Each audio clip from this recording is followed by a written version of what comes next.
कहानी की शुरुआत में दिखता है कि एक सफेद वैन किसी बिल्डिंग के पार्किंग लॉट में आकर रुकती है। फिर गाड़ी से एक आदमी उतरता है जिसके हाथ में एक बड़ी स्नाइपर राइफल होती है। वो गाड़ी पार्क करने के लिए पार्किंग लॉट में एक कॉइन फेंक देता है और स्नाइपर राइफल लेकर अपनी पोजीशन सेट कर लेता है। स्नाइपर स्कोप में सामने एक पार्क नजर आता है जहाँ बहुत सारे लोग टहल रहे होते हैं। कुछ देर तक पूरे माहौल को गौर से देखने के बाद वो पार्क में मौजूद लोगों में से कुछ रैंडम लोगों को टारगेट करता है। अचानक वो लगातार 6 राउंड फायर कर देता है और वहाँ मौजूद 5 बेगुनाह लोगों की जान ले लेता है। मतलब एकदम पागलपन की हद तक वो सामने जो भी दिख रहा है उसे मारता जा रहा है। यहाँ तक कि एक औरत जो अपनी छोटी बच्ची को गोद में लेकर चल रही होती है उसे भी नहीं छोड़ता। मूवी की शुरुआत में ऐसा सीन देखकर जरूर तुम्हें भी अजीब लग रहा होगा, है ना? बिना कुछ बताए, बिना किसी वजह के आखिर उसने 5 लोगों को क्यों मार दिया? क्या वो पागल है या फिर कुछ और? लेकिन टेंशन लेने की जरूरत नहीं है। पूरी मूवी देखते ही तुम्हें पता चल जाएगा कि इस मर्डर के पीछे कितनी खतरनाक कहानी छुपी है। अब खबर मिलते ही पुलिस तुरंत वहां पहुंच जाती है और पूरा क्राइम सीन खंगालना शुरू कर देती है। इस पुलिस टीम का हेड है डिटेक्टिव एमरसन, जो कि बेहद टैलेंटेड माना जाता है। हर कोने को अच्छे से तलाशने के बाद एमरसन को कुछ अहम सबूत मिल जाते हैं। उसे वही कॉइन भी मिल जाता है जो उस क्रिमिनल ने पार्किंग के लिए फेंका था। ऑफिस जाकर जब वो उस कॉइन का फिंगरप्रिंट स्कैन करता है तो पता चलता है कि ये फिंगरप्रिंट जेम्स नाम के एक एक्स मिलिट्री स्नाइपर का है। और चूंकि ये सारे मर्डर स्नाइपर राइफल से किए गए थे, इसलिए जेम्स अब सबसे बड़ा सस्पेक्ट बन जाता है। फौरन पूरी टीम उसे पकड़ने निकल पड़ती है। उसके घर जाकर वो लोग जेम्स को बेहोशी की हालत में पाते हैं और उसे कस्टडी में ले आते हैं। उसके घर से बुलेट्स, राइफल, यहाँ तक कि वही वैन भी मिल जाती है। तो पुलिस को लगभग पूरा यकीन हो जाता है कि जेम्स ही असली कातिल है। अगले दिन जब जेम्स को होश आता है तो एमरसन उसकी इंट्रोगेशन शुरू करता है। वहाँ उसके साथ मौजूद होता है एलेक्स रॉडी नाम का एक वकील जो जेम्स के खिलाफ केस लड़ रहा होता है। एमरसन जेम्स को 2 सीधी सी बातें बोलता है, या तो वो अपना जुर्म कबूल कर ले और उम्र कैद में चला जाए, वरना सीधे उसे फांसी का सामना करना पड़ेगा। जेम्स तब उसके किसी भी सवाल का जवाब नहीं देता, बस पास रखी एक कॉपी और पेन उठाकर एक लाइन लिख देता है, गेट जैक रीचर, मतलब जैक रीचर नाम के आदमी को ढूंढ कर लाओ, तभी इस केस का असली राज खुल पाएगा।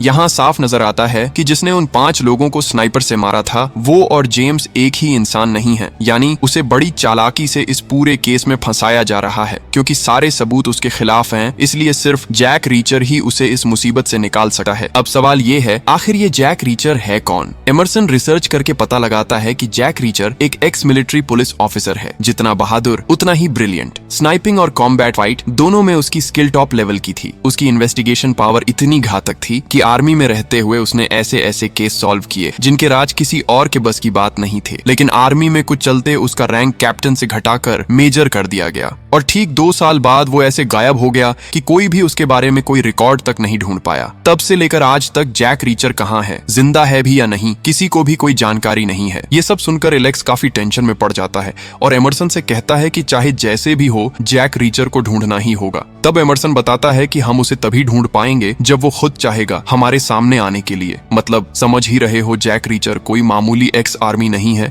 बल्कि एकदम जानलेवा लेवल का ऑपरेटिव। तभी उनकी सेक्रेटरी आकर बताती है कि एक आदमी आपसे मिलने आया है, उसका नाम है जैक रीचर। ये सुनते ही दोनों की हालत देखने लायक हो जाती है। जिसे वो लोग पागलों की तरह ढूंढ रहे थे वो खुद उनके पास चलकर आ गया। जैक रीचर अंदर आता है और बिना कोई टाइम वेस्ट किए सबसे पहले जेम्स से मिलने की इच्छा जताता है। उसे जेम्स के पास ले जाया जाता है जहाँ वो देखता है कि जेम्स बेहोश पड़ा है और पूरे शरीर पर पट्टियां बंधी हैं। रीचर पूछता है जेम्स की ये हालत कैसे हुई? एमरसन बताता है कि जब जेम्स को जेल लाया जा रहा था तो बाकी कैदियों ने उस पर हमला कर दिया और बुरी तरह पीट कर उसे कोमा में पहुंचा दिया। ये सुनते ही रीचर समझ जाता है कि यहाँ कुछ बहुत गड़बड़ है, इसलिए बिना बहस किए वो वहाँ से निकलने लगा है। लेकिन एलेक्स उसे रोककर पूछता है, तुम यहाँ आए क्यों हो और जेम्स तुम्हारा उससे क्या रिश्ता है? लेकिन रीचर जवाब देता है कि जेम्स उसका कोई दोस्त नहीं है। एमरसन हैरान होकर पूछता है, फिर वो तुम्हारी मदद क्यों मांग रहा था? तब रीचर बताता है वो एक साइको स्नाइपर है, वरना 5 अनजान लोगों को यूं ही क्यों मारेगा। ठीक इसी वक्त वहाँ आती है हेलन रॉडिन, एक लॉयर जो जेम्स बार की तरफ से केस लड़ रही है। मजे की बात यह है कि हेलन एलेक्स रॉडिन की ही बेटी है। हेलन रीचर से कहती है कि वो उसके केस की एक बड़ी कमजोरी यानी वीकनेस बन सकता है क्योंकि जेम्स बार ने उसी की मदद मांगी थी। इसका मतलब रीचर जरूर कुछ ऐसा जानता है जो जेम्स को इस केस से बचा सकता है। लेकिन रीचर साफ कह देता है कि जेम्स उसका कोई नहीं है और वो यहाँ उससे मिलने भी नहीं आया था, बल्कि वो तो उसे मारकर ऊपर भेजने आया था। था। ये सुनकर हेलन के होश उड़ जाते हैं। रीचर वहां से निकलना चाहता है, लेकिन हेलन बहुत कोशिश करके उसे मान लेती है कि वो उसके साथ कुछ बातें डिस्कस करे। अनिच्छा के बावजूद रीचर मान जाता है और दोनों एक कॉफी शॉप में बैठकर बात करना शुरू करते हैं। हेलन केस के लिए उनकी ये पूरी बातचीत रिकॉर्ड भी करती है। रीचर अब हेलन को बताता है कि वो भी ये मानता है कि जेम्स ही असली का कातिल है। हेलन पूछती है, बिना कोई एविडेंस देखे तुम कैसे इतना श्योर हो सकते हो कि वही किलर है? तभी रीचर टेप रिकॉर्डर बंद कर देता है और जेम्स का पुराना अतीत बताना शुरू करता है। जेम्स यूएस मिलिट्री का एक बेहद खतरनाक स्नाइपर था। वो हर हफ्ते अपनी स्नाइपिंग प्रैक्टिस में 2000 राउंड एमओ खपा देता था। मतलब सोचो, अगर रोज 300 शॉट्स की प्रैक्टिस करे तो कोई भी इंसान किस लेवल का स्नाइपर बन जाएगा। उसके शॉट्स इतने परफेक्ट थे कि वो 1 माइल दूर से भी ब्लाइंड स्पॉट में टारगेट मार सकता था। वो अपनी स्नाइपिंग को लेकर इतना जुनूनी था कि हमेशा असली दुश्मनों की तलाश में रहता ताकि उनकी खोपड़ी उड़ाकर अपनी परफेक्ट शॉट फीलिंग पा सके। आखिर एक दिन उसका सपना पूरा होने जैसा लगा। उसे इराक मिशन पर भेजा गया। उसने सोचा कि अब तो उसे रियल ह्यूमन टारगेट्स मिलेंगे, लेकिन वहां जाकर पता चला कि उसे तो सिर्फ नॉर्मल लोगों पर नजर रखने की जिम्मेदारी मिली है, किसी पर गोली चलाने का नहीं। लगातार 2 साल तक वो रोज इंतजार करता रहा कि शायद कोई टेररिस्ट उसके सामने आएंगे ताकि वो अपनी स्नाइपर राइफल का असली इस्तेमाल कर सके, लेकिन वहां कभी कोई दुश्मन आया ही नहीं। एक भी किल न करके जेम्स अंदर ही अंदर टूटने लगा। उसकी तरह के एक प्रोफेशनल और जुनूनी स्नाइपर के लिए ये चीज बेहद दर्दनाक थी। इसलिए जेम्स ने तय किया कि वो एक बड़ा क्राइम करेगा। अपनी फ्रस्ट्रेशन निकालने के लिए उसने 4 रैंडम लोगों को अपनी स्नाइपर राइफल से मार गिराया। इस अनडिसिप्लिन्ड किल की वजह से उसका कोर्ट मार्शल किया गया और इस केस की पूरी इन्वेस्टिगेशन की जिम्मेदारी उस समय जैक रीचर को दी गई थी। इन्वेस्टिगेशन में रीचर को पता चला कि जिन 4 लोगों को जेम्स ने मारा था वो उसी दिन एक गैंग रेप करके लौट रहे थे। यह बात जेम्स खुद भी नहीं जानता था। तो जब सच बाहर आया कि उसने 4 बलात्कारियों को मारा था, इस केस में उसके खिलाफ के आरोप काफी कमजोर पड़ गए और रीचर की मदद से जेम्स सजा से भी बच गया। लेकिन इतनी कहानी सुनने के बाद भी हेलन जेम्स को दोषी मानने को तैयार नहीं होती। उसकी नजर से सोचने पर कुछ बातें जेम्स के पक्ष में भी जाती हैं। वो रीचर से पूछती है, पिछली बार तो जेम्स ने अपना गुनाह खुद कबूल कर लिया था, तो इस बार वो ऐसा क्यों नहीं कर रहा? वो चाहती है कि रीचर उसकी मदद करे ताकि जेम्स को एक फेयर जस्टिस मिल सके, लेकिन रीचर उसकी किसी भी बात को स्वीकार नहीं करता। बस एक सिंपल थैंक यू कहकर बस में बैठ जाता है घर लौटने के लिए। हेलन बुरी तरह निराश हो जाती है, क्योंकि अगर रीचर उसकी मदद नहीं करेगा तो इस केस में जीतना उसके लिए लगभग नामुमकिन हो जाएगा। दूसरी तरफ रीचर के दिमाग में भी लगातार बातें घूमने लगी हैं। सच में अगर कोई ट्रेनड आर्मी स्नाइपर क्राइम करना चाहे तो क्या वो ऐसे कच्चे ढंग से सारी प्रूफ वहीं छोड़कर चला जाएगा? और अगर वो वाकई सिर्फ अपनी फ्रस्ट्रेशन निकालने के लिए लोगों को मारना चाहता तो क्या वो खुद पुलिस के हाथों पकड़े जाने का इंतजार नहीं करता?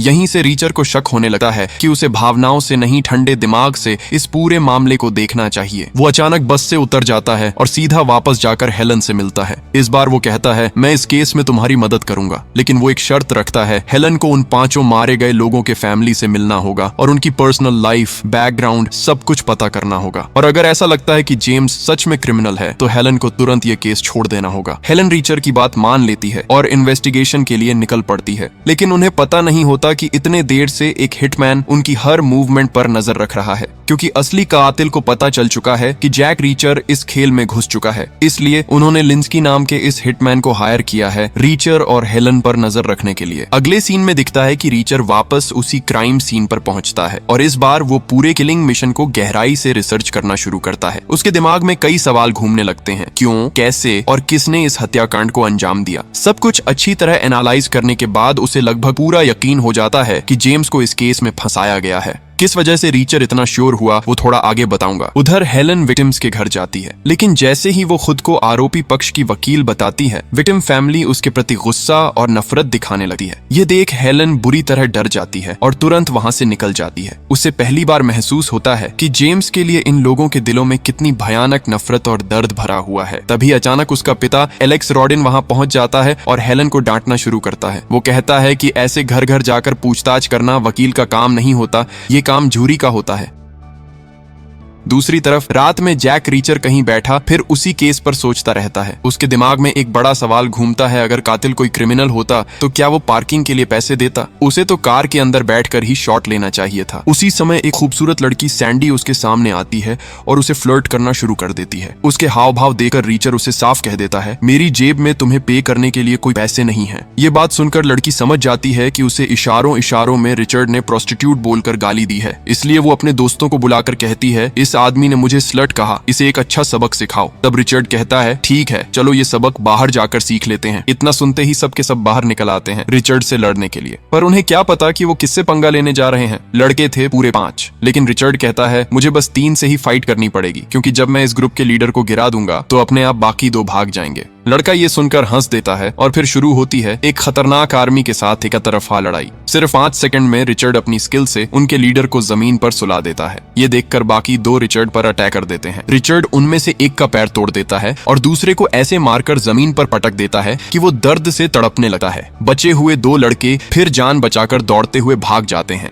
लेकिन ठीक उसी परफेक्ट टाइम पर पुलिस आ पहुंचती है और रिचर्ड को वायलेंस के आरोप में थाने ले जाया जाता है। रिचर्ड के पकड़े जाने की खबर पाते ही हेलन वहां पहुंचती है उसे छुड़ाने के लिए। क्या हुआ ये जानना चाहती है तो रिचर्ड बताता है कि वो लड़की उस पर गिर पड़ी और झगड़ा करने आई थी। उसे पूरा यकीन है कि किसी ने उन्हें मारने के लिए भेजा था। रिचर्ड आगे बताता है कि उसी दिन ब्रिज पर भी किसी ने उसका पीछा किया था। फिर रिचर्ड हेलन से पूछता है, तुमने विक्टिम्स के बारे में क्या पता किया? हेलन सब कुछ विस्तार से बताती है। उस दिन पार्क में मौजूद सभी विक्टिम्स किसी न किसी काम से वहां से गुजर रहे थे। कोई अपने पति के लिए गिफ्ट लेने, कोई अपने बच्चे के बेसबॉल गेम के टिकट लेने, लेकिन दुर्भाग्य से उनका नंबर आ गया और उन्हें इस स्नाइपर के हाथों मारना पड़ा। सारी इन्फॉर्मेशन सुनकर रिचर्ड कहता है कि इन 5 में से कोई न कोई असली टारगेट जरूर होगा, क्योंकि यहाँ मौजूद हर किसी की बैकग्राउंड स्टोरी ज्यादा इंटरेस्टिंग नहीं थी सिवाय ओनली आर्चर नाम की महिला के। आर्चर की कहानी रिचर्ड को बहुत इंटरेस्टिंग लगी। उसका पति एक बड़ा कंस्ट्रक्शन बिजनेस चलाता था, लेकिन अचानक उसके पति की मौत हो गई और आर्चर को पूरा बिजनेस का उत्तराधिकार मिल गया। उसके पास विकल्प था कि वो इस बिजनेस को बेच दे, लेकिन अपने पति के प्रति प्यार और सभी दबावों को नजरअंदाज करते हुए उसने ये निर्णय लिया कि वो कंपनी नहीं बेचेगी। शायद इसी वजह से उसे अपनी जान गंवानी पड़ी। लेकिन हेलन कहती है कि सिर्फ थ्योरी से काम नहीं चलेगा, इस केस को जीतने के लिए प्रूफ चाहिए और उनके पास अभी तक कोई भी एविडेंस नहीं है। तब रिचर्ड कहता है, तुम जेम्स के सारे पर्सनल डिटेल्स जुटाने की कोशिश करो। वो कहाँ जाता था, किन लोगों से मिलता था, सब कुछ तुम्हें पता चल जाएगा। अगर तुम उसके बैंक और क्रेडिट कार्ड के स्टेटमेंट चेक कर सको तो और भी मदद मिलेगी। इतना कहकर रिचर्ड हेलन को उस दिन के लिए विदा कर देता है। दूसरी तरफ हिटमैन लिंस्की असली किलर से मिलने आता है। ये असली किलर है चार्ली, जिसने अकेले 5 लोगों की हत्या की थी, लेकिन उसे वहां बुलाने का कारण सिर्फ ये था कि उसे रिचर्ड पर नजर रखने के लिए भेजा गया था। लेकिन यह लड़का चालाकी दिखाकर रिचर्ड पर हमला कर देता है, जिससे रिचर्ड को साफ समझ में आता है कि उसे कोई फॉलो कर रहा है। वहीं हम देखते हैं जैक नाम के एक बुजुर्ग आदमी को, जो इस पूरी कहानी का मेन मास्टरमाइंड है। लिंस्की उनके सामने अपनी गलती के लिए माफी मांगता है, लेकिन यहाँ माफी का कोई मतलब नहीं है, इसलिए उसे वहीं चार्ली नाम का स्नाइपर मार देता है। दूसरी तरफ हेलन रिचर्ड से मिलती है और बताती है कि जेम्स के क्रेडिट कार्ड से कोई खास इन्फॉर्मेशन नहीं मिली। वो एकदम शांत इंसान है, उसका कोई दोस्त नहीं और वो कभी किसी बार नहीं जाता, जिसे कहते हैं एकदम अकेला। लेकिन रिचर्ड देखता है कि कभी कभी जेम्स अपनी कार में फुल टैंक करवा लेता था। इसका मतलब है कि वो दूर किसी रेंज में जाकर शूटिंग प्रैक्टिस करता होगा, क्योंकि इतना पैशनेट स्नाइपर शूटिंग के बिना नहीं रह सकता। इसलिए रिचर्ड हेलन को कहता है कि आसपास के सभी शूटिंग रेंज की इंफॉर्मेशन इकट्ठा कर दें। इसके बाद रिचर्ड पहुंचता है एक ऑटो पार्ट्स की शॉप में, जहां सैंडी काम करती है। वहां पहुंचते ही वह जोर देकर सैंडी के रूम में प्रवेश करता है। सैंडी उसे देखकर डर के मारे कांपने लगती है, लेकिन रिचर्ड शांत रहकर कहता है, बोलो तुम किसके कहने पर मेरे पीछे लगी थी? पहले तो सैंडी कुछ नहीं बताती, लेकिन आखिरकार वो कह देती है कि जाब नाम का एक आदमी उसे 100 देने के बदले मुझे फ्लर्ट करने के लिए कहा था। तब रिचर्ड उससे जाब का पता लेता है और सैंडी को कहता है कि तुरंत इस शहर को कुछ दिन के लिए छोड़कर चली जाए, क्योंकि वह नहीं चाहता कि इतनी प्यारी लड़की अपनी जान गंवा बैठे। इसके बाद रिचर्ड जाब के घर जाता है उसे रेड करने के लिए, लेकिन वहां पहुंचते ही उसे जाब का कोई भी अस्तित्व नहीं मिलता। घर की हालत पूरी तरह से तबाह नजर आती है। साफ दिख रहा था कि यहाँ कुछ दिनों पहले कोई बड़ी घटना हुई थी। इसी बीच स्नाइपर के लोग जान चुके थे कि रिचर्ड पहले ही जाब के घर तक पहुंच गया है, इसीलिए 2 लोगों को भेजा जाता है रिचर्ड को खत्म करने के लिए। लेकिन रिचर्ड कोई आम आदमी नहीं है कि किसी ने कहा और उसे मार दिया जाए। अचानक पीछे से एक आदमी आता है और रिचर्ड के सिर पर वार करता है। रिचर्ड देखता है कि उसके सामने 2 लोग रॉड लेकर खड़े हैं। तब रिचर्ड होश में आता है और अपनी खतरनाक कुशलताओं का इस्तेमाल करते हुए दोनों को हड्डी तोड़ने लग जाता है। एक समय पर वो एक को जमीन पर पटकता है और दूसरे के सिर पर मारते हुए दोनों को कोमा में पहुंचा देता है। तभी पीछे से एक और आदमी रिचर्ड के सिर पर पिस्टल तान देता है। जैसे ही वो गोली चलाने वाला होता है, रिचर्ड तुरंत उसका हाथ पकड़ लेता है। रिचर्ड ने उसे ऐसे पकड़ लिया कि आदमी दर्द से तड़पने लगा है। रिचर्ड उससे पूछता है, जाब कहाँ है? उस आदमी को सिर पर चोट लगी थी, लेकिन सच में वो कहता है, मुझे नहीं पता अब वो कहाँ है।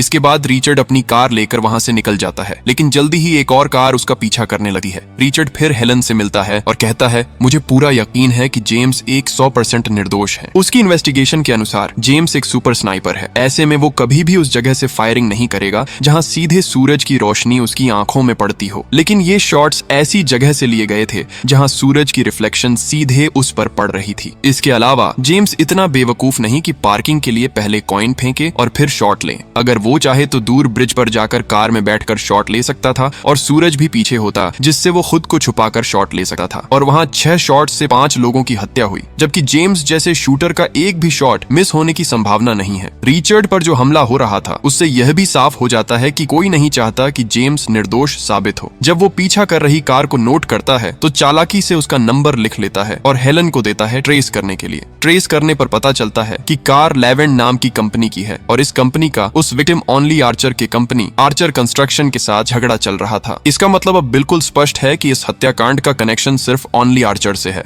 ये कोई सीरियल किलिंग केस नहीं है। एक टारगेट के साथ बाकी 4 टारगेट्स को मारकर इसे मर्डर की तरह दिखाया गया था।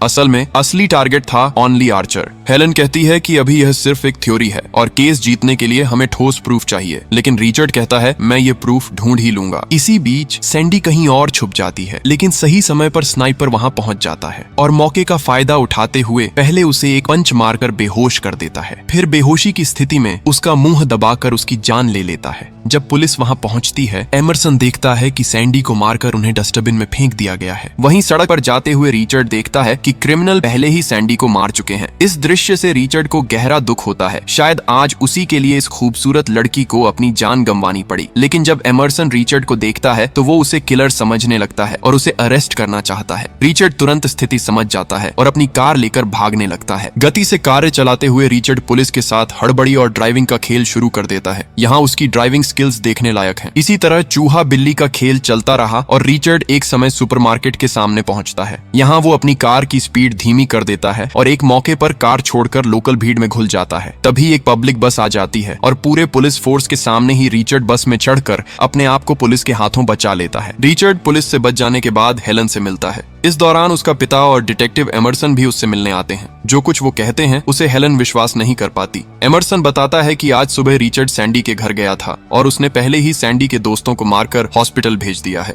अब वो जो चाहे कर रहा है, इसलिए उसे कस्टडी में लेना जरूरी है। लेकिन हेलन कहती है कि उसे सच में पता नहीं कि रिचर्ड अब कहाँ है। ठीक उसी समय हेलन का फोन बजता है और वो सुनती है कि कॉल रिचर्ड की तरफ से आया है। रिचर्ड उसे उसके पिता और एमरसन के बारे में सावधान करता है। उसे लगता है कि इन क्रिमिनल्स में कोई जरूर इनसे जुड़ा हुआ है, क्योंकि रिचर्ड के इस शहर आने की जानकारी हेलन, एमरसन और उसके पिता के अलावा किसी को नहीं थी। इसका मतलब है कि इन दोनों में से किसी ने उसके आने की इंफॉर्मेशन इन क्रिमिनल्स तक पहुंचाई है और इसी वजह से अब ये क्रिमिनल उसका पीछा कर रहे हैं। ये सब सुनकर हेलन भी काफी टेंशन में पड़ जाती है और फिर रिचर्ड को वो उस फायरिंग रेंज का लोकेशन देती है जहां जेम्स हर रोज शूटिंग प्रैक्टिस किया करता था। अगले दिन एड्रेस मिलते ही रिचर्ड पहुंच जाता है उसी फायरिंग रेंज पर। वहां उसकी मुलाकात होती है फायरिंग रेंज के ओनर मार्टिन कैश से।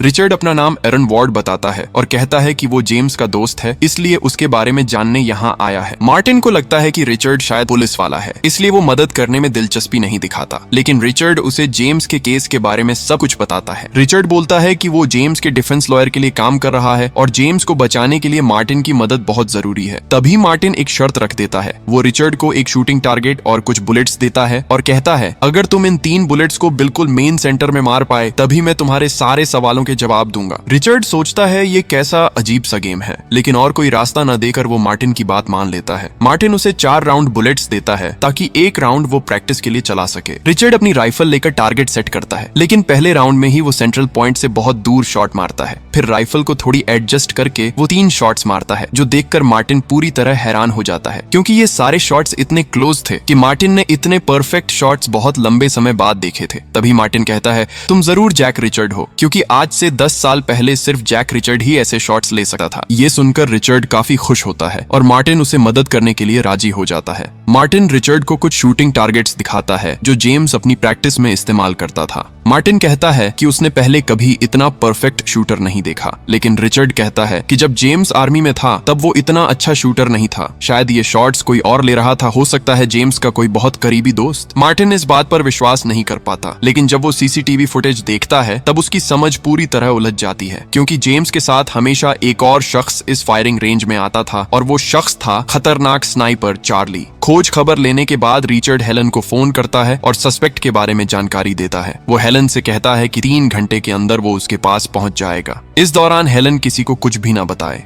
हेलन उसकी बात मानकर फोन रख देती है। इसी बीच हेलन के पिता वहां मौजूद थे। हेलन उन्हें लैवेंडर कंस्ट्रक्शन कंपनी की सारी भ्रष्टाचार और गैर कानूनी कामों की डिटेल देती है। वो अपने पिता से रिक्वेस्ट करती है कि इस कंपनी के खिलाफ केस फाइल करें, क्योंकि जिन्होंने भी उनके रास्ते में रोड़ा डाला उन्हें ये कंपनी खत्म कर देती है और इस वजह से हेलन की भी जिंदगी अब खतरे में है। लेकिन उसके पिता इस मामले को ज्यादा गंभीरता से नहीं लेते और हेलन को सिर्फ सेफ्टी के लिए प्रोटेक्टिव कस्टडी में रखना चाहते हैं। लेकिन हेलन इस बात से सहमत नहीं होती और वहां से निकल जाती है। जैसे ही हेलन लिफ्ट में चढ़ती है, एमरसन वहां पहुंच जाता है और इस बार एमरसन उसे टेजर गन से बेहोश कर देता है। फिर 2 लोग आते हैं और हेलन को खींचते हुए ले जाते हैं। इसका मतलब है कि एमरसन भी स्नाइपर टीम का हिस्सा है। उधर दूसरी तरफ जब रिचर्ड हेलन को कॉल करता है तो फोन उठाता है वही किलर स्नाइपर चार्ली। वो रिचर्ड को बताता है कि हेलन को बचाना है तो 1 घंटे के अंदर उनके दिए हुए एड्रेस पर पहुंच जाना होगा। लेकिन रिचर्ड भी कम नहीं था। वो चार्ली से कहता है, मैं तेरे खिलाफ सारे एविडेंस जुटा चुका हूं, अब इन्हें लेकर सीधा FBI जा रहा हूं।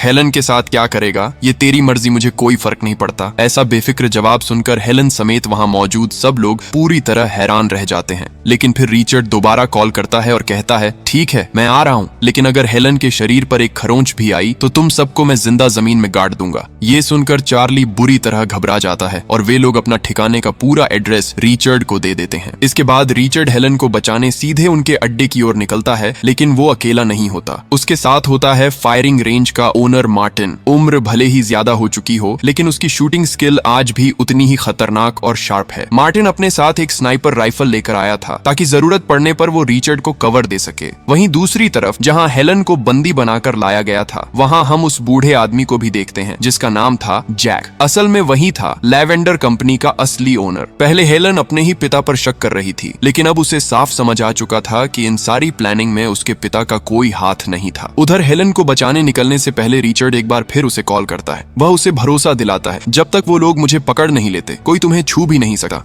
बस मुझ पर विश्वास रखना, मैं तुम्हें यहाँ से निकाल कर ही वापस आऊंगा। इतना कहकर रिचर्ड असली मिशन पर उतर पड़ता है। उसके पास हथियार के नाम पर सिर्फ एक छोटा सा चाकू होता है। दूसरी ओर मार्टिन ऊपर की ऊंचाई से उसे कवर देने के लिए स्नाइपर राइफल के साथ अंधेरे में छिपकर बैठ जाता है। लेकिन चाकू लेकर इतनी दूरी से लड़ाई लड़ना नामुमकिन था, क्योंकि दुश्मनों के पास स्नाइपर राइफल और भारी हथियार थे। इसीलिए किसी भी तरह रिचर्ड को करीब तक पहुंचना ही था। ये प्लान बनाकर रिचर्ड अपनी कार को बैक गियर में डालकर सीधे पहाड़ी से नीचे उतरने लगा है, ताकि ऊपर से फायरिंग हो भी जाए वो किसी तरह बच सके। दुश्मन पहले ही बेतहाशा फायरिंग शुरू कर चुके थे और रिचर्ड की कार पूरी तरह क्षतिग्रस्त होने लगी है। एक समय ऐसा आता है जब कार पत्थर से टकराकर फंस जाती है। ठीक उसी समय मार्टिन ऊपर से दुश्मनों पर हमला शुरू करता है, जिससे उनकी फायरिंग थोड़ी कम हो जाती है। इस मौके का फायदा उठाकर रिचर्ड कार से उतरकर एक बड़े पत्थर के पास आश्रय लेता है, लेकिन रास्ते में उसका आखिरी हथियार चाकू भी उसके रॉकेट से गिर चुका था। मतलब अब उसे खाली हाथों ही 3 गैंगस्टरों से लड़ना है। ऊपर से मार्टिन लगातार फायर करता है और रिचर्ड मौके का फायदा उठाकर एक पत्थर से दूसरे पत्थर पर शिफ्ट होता है, अपनी पोजीशन बदलते हुए।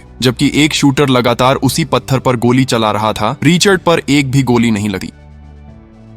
तभी रिचर्ड एक शानदार चाल दिखाता है। बिजली की गति से पत्थर के पीछे से निकलकर एक ईंट फेंकता है और शूटर को उसी पल गिरा देता है। फिर उस शख्स के पास रखी UMP गन छीनकर रिचर्ड एक और दुश्मन को मारकर नीचे गिरा देता है। स्थिति देखकर असली स्नाइपर पीछे हट जाता है और जब रिचर्ड उस कमरे की ओर जाता है तो देखता है कि वहां कोई भी इंसान मौजूद नहीं है। असल में रिचर्ड ने सोचा था कि शायद यहीं हेलन को रखा गया है, लेकिन अंदर एक मैप देखकर उसे पता चलता है कि यह असली जगह नहीं है। असली मेन ठिकाना इससे काफी दूर है और वहीं हेलन को किडनैप करके रखा गया है। तो रिचर्ड अब एक बुलडोजर गाड़ी लेकर उस ठिकाने की ओर निकलता है। थोड़ी ही देर में देखा जाता है कि वहां के गैंगस्टर गाड़ी पर हमला करने की पोजीशन ले रहे थे। तभी अचानक रिचर्ड उनके सामने प्रकट होता है और उन्हें मार गिराता है। असल में उस गाड़ी को मार्टिन चला रहा था और इस फंदे में फंसकर उनके जान चली गई। चार्ली और जैक यह आवाज सुनकर बाहर आते हैं और रिचर्ड को ढूंढना शुरू करते हैं, लेकिन रिचर्ड बिल्कुल निंजा स्टाइल में पीछे जाकर कुछ समझने से पहले ही उन्हें कैप्चर कर लेता है। कोई रास्ता न देखकर चार्ली चार्ली को अपनी बंदूक फेंकनी पड़ती है। लेकिन इंसानों को गोली मारकर मारने में मजा नहीं, इसलिए रिचर्ड भी अपनी गन फेंक देता है और उसे हैंड फाइट कॉम्बैट का चैलेंज देता है, क्योंकि हाथ से पीटने में वही मजा है जो गोली मारने में नहीं। यहाँ से शुरू होती है स्नाइपर चार्ली और एक्स आर्मी रिचर्ड की एक भयंकर लड़ाई। चार्ली रिचर्ड को घूंसे से मारता है, लेकिन तुरंत ही रिचर्ड अपने मिलिट्री स्टाइल की कला दिखाना शुरू कर देता है। एक के बाद एक शानदार स्ट्रोक से चार्ली के हाथ पैर को तोड़ देता है और अंततः रिचर्ड की एक जोरदार लात के साथ यह भयंकर स्नाइपर की कहानी वहीं समाप्त हो जाती है। वहीं अंदर मौजूद एमरसन जब समझता है कि चार्ली अब इस दुनिया में नहीं है, तो वह 2 पिस्टल निकालता है, एक हेलन के सिर की ओर और दूसरी दरवाजे के सामने तान देता है। एमरसन जो पोजीशन लेता है उस स्टाइल में कोई भी परफेक्ट स्नाइपर गलती से हेलन को मार सकता है, लेकिन रिचर्ड उस समय दरवाजे के पास पहुंच जाता है और कहता है, मैं जानता हूं एमरसन, तुमने जिस तरह पोजीशन ली है वहां तुम्हें मैं छोड़कर कोई और नहीं मार सकता। इतना कहकर रिचर्ड अचानक एक भयंकर परफेक्ट शॉट लेता है और ठीक हेलन की गर्दन के पास से निकलते हुए एमरसन का सिर फोड़ देता है। अब जीनक को देखते ही रिचर्ड समझ जाता है कि असली स्थिति क्या है। हेलन पुलिस को कॉल करके उसे पकड़वाना चाहती है, लेकिन रिचर्ड जानता है कि पुलिस उसे बचाकर हमेशा के लिए रखेगी और वो इसे बिल्कुल डिजर्व नहीं करता। इसलिए रिचर्ड उसे कोई समय न देते हुए वहीं तुरंत गोली मारकर उसका सिर उड़ा देता है। यह देखकर हेलन बहुत ही निराश हो जाती है, क्योंकि अब इस केस में कोई भी गवाह नहीं बचा। अब वह सोचती है कि वह कैसे रिचर्ड और जेमस को बचा पाएगी। रिचर्ड तब कहता है, मुझे लेकर तुम्हें चिंता करने की जरूरत नहीं, मैं जानता हूँ कि तुम जेमस को मुक्त कर लोगी। इतना कहकर वह हेलन से आखिरी बार विदा लेता है। मूवी के फाइनल सीन में हम देखते हैं कि जेमस का होश वापस आ गया है। वह कहता है कि उसे कुछ भी याद नहीं है कि उस दिन क्या हुआ था, लेकिन सबकी बात सुनकर उसे पता चलता है कि उसने कई लोगों को मार डाला। अब उसके अपने दिमाग में भी यह लग रहा है कि शायद उसने यह मर्डर अपने फ्रस्ट्रेशन में की होगी। तब हेलन उसे उस पार की फोटो दिखाकर पूछती है, तुम इस लोकेशन को जानते हो? जेमस जवाब देता है, हाँ, बहुत अच्छे से पहचानता हूँ। फिर हेलन उसे सवाल करती है, मान लो अगर तुमने मर्डर की होती तो किस पोजीशन से शॉट्स लिए होते? जेमस बताता है, मैं शॉट्स उस ब्रिज से लेता ताकि मेरी पीठ के पीछे सूरज की रोशनी हो, और मैं शॉट्स गाड़ी के अंदर से लेता। ये सुनकर हेलन के चेहरे पर हल्की सी मुस्कान आ जाती है, क्योंकि यही थ्योरी रिचर्ड ने उसे पहले ही बता दी थी। इसका मतलब अब इस केस में जेमस को निर्दोष साबित करने के लिए कोई बाधा नहीं बची। वहीं रिचर्ड को देखा जाता है कि वह एक लोकल बस पकड़कर फिर एक अज्ञात गंतव्य की ओर निकल पड़ा है, और यहीं यह मूवी खत्म होती है। अगर आपको हमारी एक्सप्लेनेशन पसंद आई हो तो वीडियो को लाइक करें और ऐसी ही और वीडियोस देखने के लिए हमारे चैनल को सब्सक्राइब करें।